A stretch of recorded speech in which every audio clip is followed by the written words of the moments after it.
Good morning, स्वागत है आपका फिट इंडिया के सुपर हिट बुलेटिन में। मैं हूँ आपके साथ श्वेता श्रीवास्तव और मैं हूँ श्वेता भट्टाचार्य। तो श्वेता, संडे का दिन है। हमारे जो फ्रेंड्स हैं जो रोज हमें देखते हैं, जाहिर तौर पर आज थोड़ा लेजी फील कर रहे होंगे। वैसे भी उत्तर भारत के तमाम राज्यों में अभी ठंड तो पड़ ही रही है, तो लेकिन आप अपने ड्राइंग रूम में भी बैठ करके खबरों से पूरी तरह से अपडेट हो सकते हैं हमारे साथ। इसीलिए संडे हो या मंडे, रोज हम लेकर आते हैं फिट इंडिया का सुपर हिट बुलेटिन। और वैसे भी आज तो बहुत बड़ी खबरें भी आ रही हैं। आज बिहार की सियासत में क्या हलचल है बताएंगे आपको। आप हमारे साथ 1 घंटे के लिए बने रहिए और देखते रहिए फिट इंडिया का सुपर हिट बुलेटिन।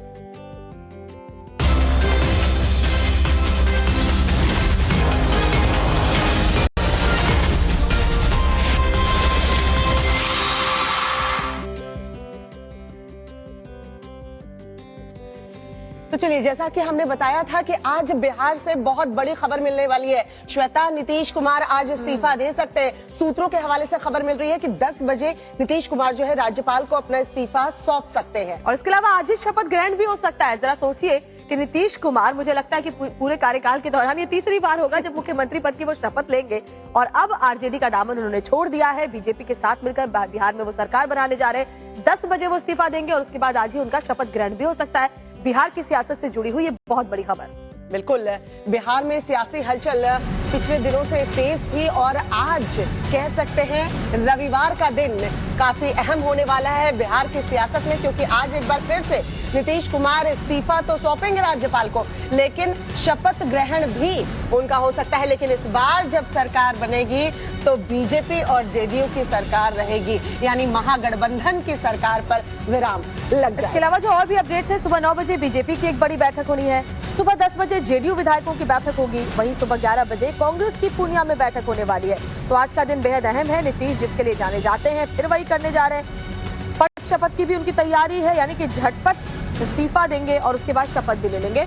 सूत्रों की खबर ये भी है कि बीजेपी ने नीतीश के साथ जो डील हुई है बीजेपी की, वो पूरी हो चुकी है। लेकिन कोई भी नेता अभी खुलकर बोल नहीं रहा। लेकिन अंदर खाने चल क्या रहा है, आज का दिन किन मायनों में अहम, एक रिपोर्ट भी आपको दिखा देंगे।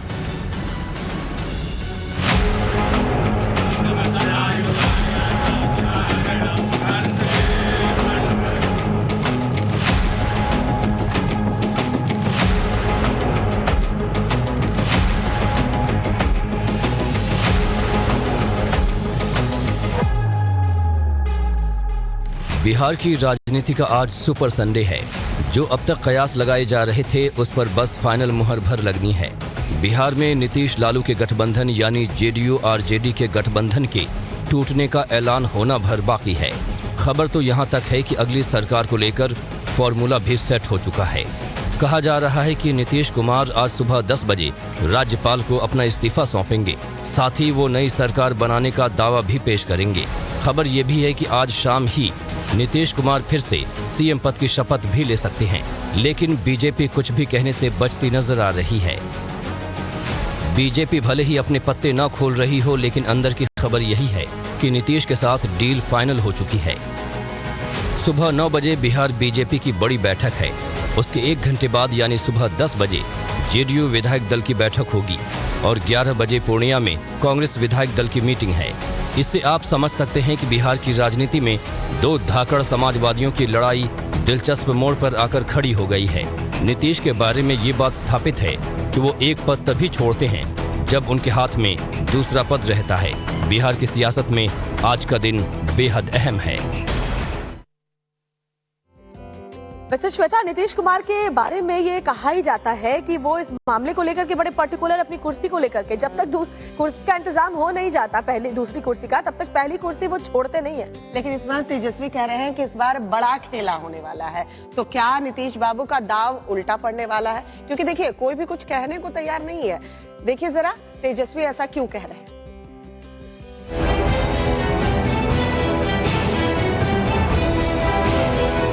नीतीश कुमार 9वीं बार सीएम पद की शपथ की तैयारी कर रहे हैं, तो तेजस्वी कह रहे हैं कि बिहार में अभी खेल होना बाकी है। वो कैसे? तो इन आंकड़ों को देखिए, जिसके दम पर तेजस्वी खेला करने का दावा कर रहे हैं। आरजेडी, कांग्रेस और लेफ्ट के विधायक मिलाकर 114 होते हैं। एआईएमआईएम का एक विधायक आ गए तो ये आंकड़ा 115 हो जाता है। बहुमत का आंकड़ा 122 के लिए 7 विधायक और चाहिए। इस स्थिति में 6 विधायक दूसरी पार्टी से तोड़ने होंगे। नीतीश कुमार के पलटी मारने के बाद क्या स्थिति होगी, ये भी आपको बताते हैं। नीतीश के जाने के बाद महागठबंधन में आरजेडी के 79, कांग्रेस के 19 और लेफ्ट के 16 विधायक बचेंगे। विधायकों का कुल आंकड़ा 114 हो रहा है। तो वहीं नीतीश के एनडीए में आने के बाद की क्या स्थिति होगी, ये भी आपको बताते हैं। जेडीयू के पास 45 विधायक हैं, बीजेपी के पास 78, हम के 4 और एक निर्दलीय विधायक को मिलाकर कुल संख्या 128 हो रही है, यानी बहुमत से 6 ज्यादा है। नीतीश कुमार शपथ की तैयारी कर रहे हैं। लालू की बेटी मीसा भारती कह रही हैं, कोई जानकारी ही नहीं। किसी की तरफ से कुछ नहीं कहा जा रहा है, कोई जानकारी नहीं है। न्यूज में ही जो चल रहा है सो चल रहा है। अभी तो कोई आधिकारिक किसी की तरफ से कोई बयान आया नहीं। नीतीश पर कोई खुलकर नहीं बोल रहा है, न बीजेपी और न ही आरजेडी। कोई नीतीश से पंगा नहीं लेना चाहता, क्योंकि हर किसी को पता है जहां नीतीश होते हैं कुर्सी वहीं होती है। जब तक दूसरी कुर्सी नहीं मिलेगी वो पहली कुर्सी नहीं छोड़ते। और श्वेता, एक तरफ बिहार में सियासी हलचल है, लेकिन देखिए इधर लालू यादव की मुश्किलें बढ़ती हुई नजर आ रही हैं, क्योंकि लैंड फॉर जॉब मामले में बताया जा रहा है कि राबड़ी देवी और मीसा भारती को समन भेजा गया है। तो बड़ी खबर आपको बता रहे हैं, एक तरफ देखिए बहुत तेजी के साथ बिहार में सियासी समीकरण बदलते जा रहे हैं, और इस बीच बड़ी खबर ये आ रही है कि लैंड फॉर जॉब मामले में लालू परिवार की मुश्किलें बढ़ी है। राबड़ी देवी, मीसा भारती को समन किया गया है दिल्ली कोर्ट की तरफ से। अब 9 फरवरी को इनको पेश होना है पूछताछ के लिए। समन के जरिए उन्हें बुलाया गया है लैंड फॉर जॉब मामले में।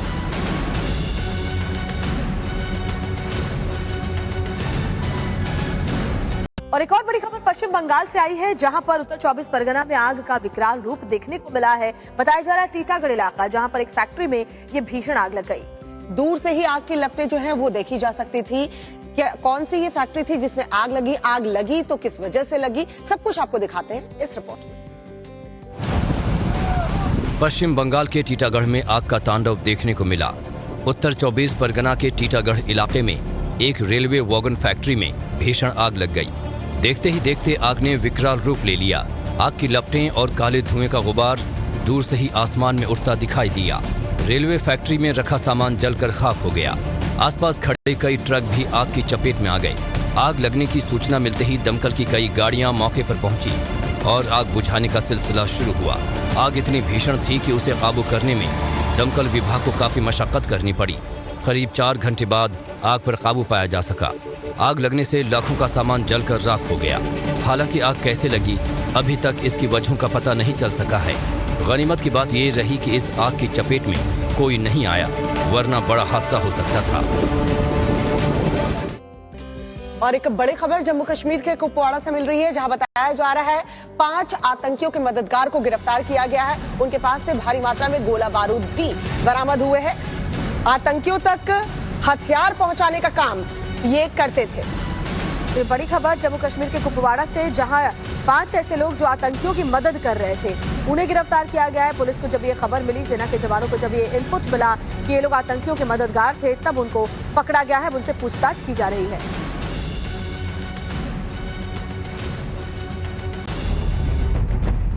टेबल पर हथियारों का जखीरा है। सुरक्षा बलों की गिरफ्त में आतंकियों के 5 मददगार हैं। पाकिस्तान से आने वाले हथियारों को आगे सप्लाई करने का काम करते थे। एक राइफल जो है वो बरामद की गई है, 5 मैगजीन्स हैं और उसके साथ कुछ असला और बाकी इंक्रीमेंटिंग मटेरियल भी है। मैं आपको ये भी बताता चलूँ कि मंजूर और जो काजी खुशहाल हैं, ये मिड-90s में LOC क्रॉस करके ट्रेनिंग के लिए अक्रॉस गए थे। सीमा पार के हैंडलरों के संपर्क में थे। उनके इशारे पर हथियारों को आतंकियों तक पहुंचाने का काम करते थे।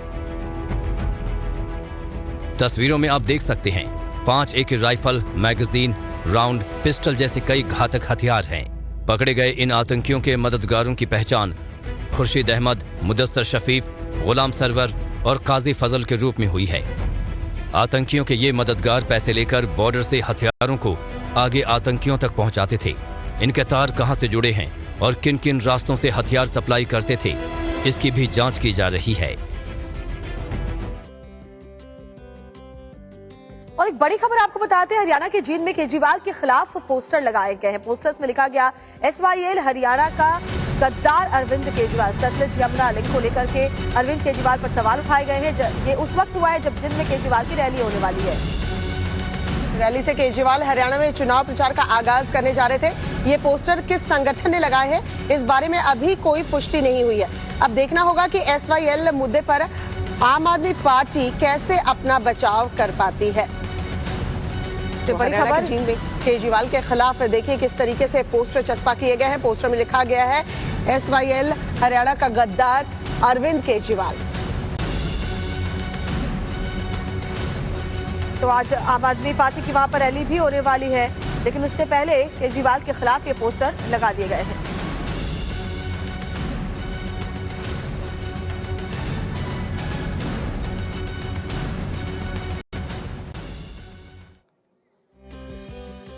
और श्वेता, कोई अगर संसद में जाकर वहां की कार्यवाही देखना चाहे तो उसके लिए पहले अलग नियम थे, लेकिन जब से वो कांड हुआ, कुछ लोग पार्लियामेंट में किस तरीके से स्मोक स्टिक लेकर घुस गए थे, उसके बाद विजिटर नियमों में बदलाव किए गए। तो इसलिए ये खबर आपके लिए जानना बहुत जरूरी है। आपको याद होगा शीतकालीन सत्र के दौरान कैसे संसद के अंदर घुस करके हंगामा किया गया था, स्मोक स्टिक लेकर के घुस गए थे। उसके बाद अब नियम में क्या बदलाव किए गए, अगर आप भी जाकर के कार्यवाही को देखना चाहते हैं तो क्या कुछ अब आपको करना होगा, जानने के लिए रिपोर्ट देखिए। संसद की कार्यवाही देखने के लिए दर्शकों को अब नई कड़ी सुरक्षा व्यवस्था से होकर गुजरना होगा। संसद के शीतकालीन सत्र के दौरान सुरक्षा उल्लंघन की घटना के बाद कुछ नए कदम उठाए गए हैं। अब बजट सत्र के दौरान कार्यवाही देखने के लिए संसद जाने वाले दर्शकों को अपना बायोमेट्रिक इंप्रेशन और फोटो देना होगा। अंदर जाने की इजाजत तभी दी जाएगी जब दर्शकों के पास प्रवेश के लिए जारी किए गए स्मार्ट कार्ड होंगे। नए नियम के मुताबिक संसद सदस्यों के ऑनलाइन आवेदन मंजूर होने के बाद दर्शक के मोबाइल पर पहले एक QR कोड आएगा। QR कोड और आधार दिखाने के बाद दर्शक को बायोमेट्रिक इंप्रेशन देकर फोटो खिंचवानी होगी। इसके बाद उसे स्मार्ट कार्ड मिलेगा। संसद में दर्शकों को इस स्मार्ट कार्ड को हर गेट पर कार्ड दिखाने और बायोमेट्रिक की पुष्टि के बाद ही अंदर प्रवेश मिलेगा। एक संसद सदस्य अब एक दिन में 5 दर्शकों के पास के लिए आवेदन कर सकता है, जबकि पहले ये संख्या 4 थी। अंतरिम बजट के दिन सांसद केवल एक दर्शक को पास जारी करने के लिए आवेदन कर सकते हैं। ज्यादातर मामलों में केवल पति या पत्नी को ही अनुमति दी जाएगी। अगर कोई दर्शक कार्ड जमा नहीं कराता है तो उस दर्शक को ऑटोमेटिकली ब्लैक लिस्ट कर दिया जाएगा और उसकी आगे कभी भी संसद परिसर में एंट्री नहीं होगी। श्वेता, आजकल हम देखते हैं कि कई बार ऐसे मामले सामने आते हैं जब रिहायशी इलाके में जानवर पहुंच जाते हैं तो उस वक्त लोगों के लिए मुसीबत तो खड़ी हो जाती है। कई बार ऐसा भी होता है कि वो अपने लिए भी मुसीबत खड़ी कर लेते हैं। बिल्कुल, उत्तर प्रदेश के बागपत में ऐसा ही हुआ। एक तेंदुआ रात भर कटीली तारों में फंसा रहा, उसके बाद कैसे उसका रेस्क्यू किया गया, देखिए रिपोर्ट में आप।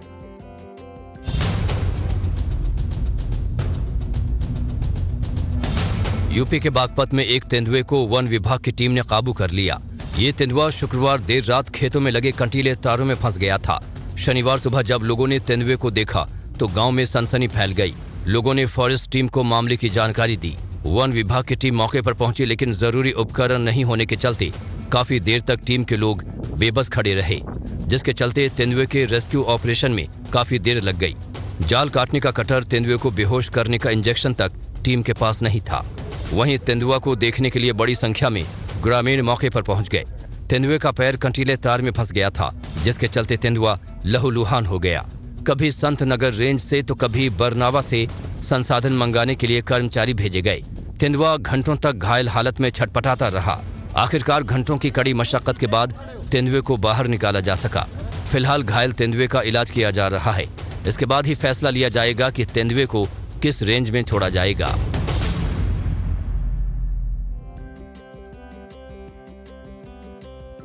और मैदानी इलाकों में तो श्वेता ठंड है, लेकिन सबसे ज्यादा रौनक तो अभी पहाड़ी इलाकों में है, क्योंकि आखिरकार सूखे का दौर खत्म हुआ, बर्फबारी शुरू हो गई। पिछले 2 दिनों से जम्मू कश्मीर, हिमाचल प्रदेश में बर्फबारी हो रही है, जिससे मायूस चेहरों पर रौनक फिर से लौट आई है। बिल्कुल, पर्यटक जो पहुंच रहे हैं वो स्नोफॉल देखने के लिए पहुंच रहे थे श्वेता, और उन्हें भी बर्फबारी देखने को मिल रही है। जाहिर सी बात है, जो स्थानीय व्यापारी हैं उनके चेहरे भी खिले खिले नजर आ रहे हैं इन वादियों में। आपको रिपोर्ट दिखाते हैं, देखिए जरा।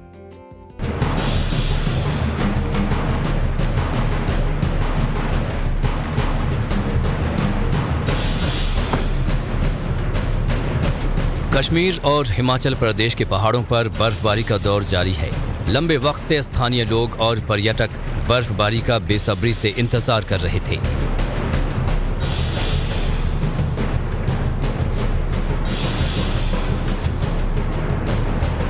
तस्वीरें कश्मीर के गुरेज की हैं, जहां बर्फबारी के बाद हर तरफ सफेद नजारा देखने को मिल रहा है। पहाड़ बर्फ से लदे हुए हैं। कश्मीर की गुरेज घाटी मनमोहक नजारा पेश कर रही है। पर्यटक इन तस्वीरों को कैमरे में कैद कर रहे हैं। कई जगहों पर बर्फबारी के चलते आवाजाही प्रभावित हुई है। हालांकि कई इलाके ऐसे भी हैं जहां नाम मात्र ही बर्फबारी हुई है।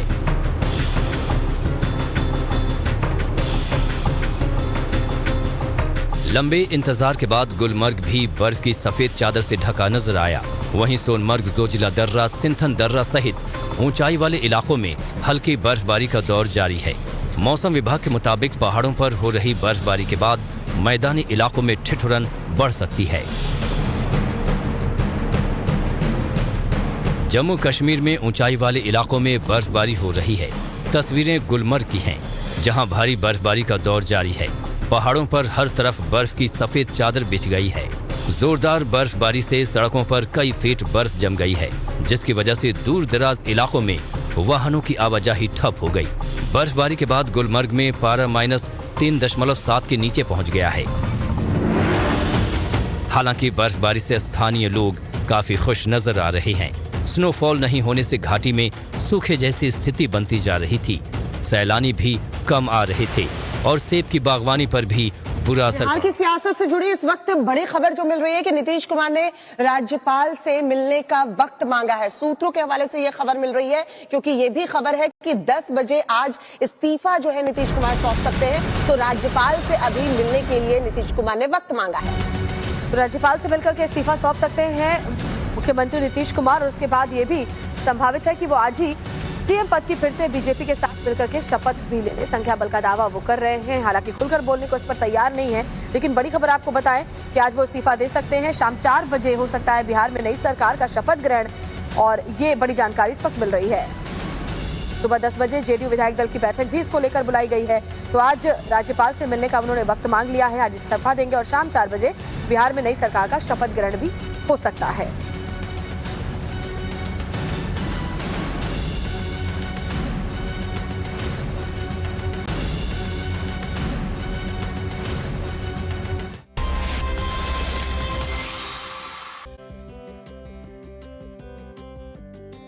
के बाद आपका स्वागत है फिट इंडिया के सुपरहिट बुलेटिन में। बात इंडियन आर्मी की करेंगे।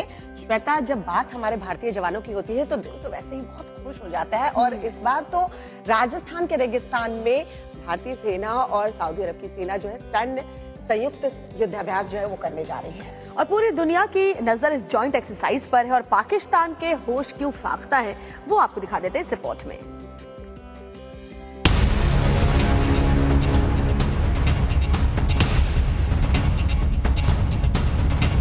जब राजस्थान के रेगिस्तान में भारत और सऊदी अरब के रणबांकुरे भरेंगे हुंकार तो दुश्मन थर थर कांपने लगेंगे।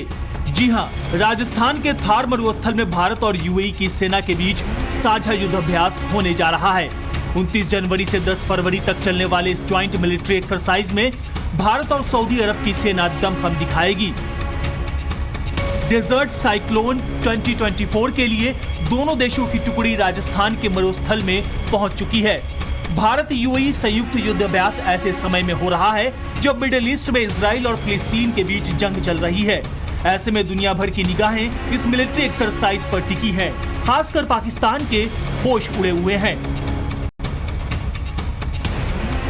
ज्वाइंट मिलिट्री एक्सरसाइज का मकसद अर्बन ऑपरेशन की बेस्ट प्रैक्टिस और इंटर ऑपरेशनबिलिटी को बेहतर करना है, ताकि भारत और यूएई के बीच सामरिक रिश्ते और मजबूत हों। इंडियन आर्मी ने तैयारियों का वीडियो भी जारी किया है।